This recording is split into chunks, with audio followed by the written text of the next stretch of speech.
How to upload bulk products in WooCommerce. Hello guys, welcome back to my YouTube channel.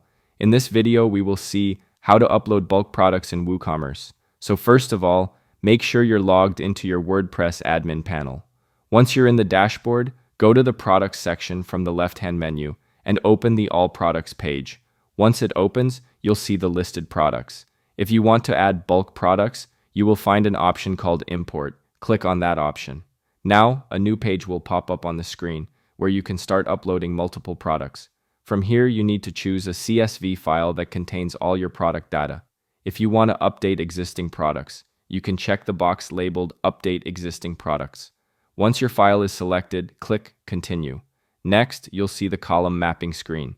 This is where WooCommerce matches the column names in your CSV file with the corresponding product fields in WooCommerce, such as product name, description, price, size, type, label, and so on. Make sure everything is mapped correctly. After reviewing the columns, click Run the Importer or Next to begin the upload process.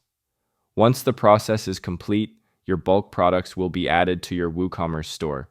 There is another way to bulk upload products by using a plugin. Let's go to the Plugins section from the left side and then click on Add New. The plugin library will open on the screen where you need to search for product CSV plugin. There are many great plugins available that allow mass import, export, and even merging of products, including their variations, using CSV files. Just choose one that fits your needs, install it, and follow the plugin's instructions to upload your products. And that's it. This is how you can bulk upload products in WooCommerce. I hope this video is helpful for you. For more information, subscribe my YouTube channel, and thank you for watching.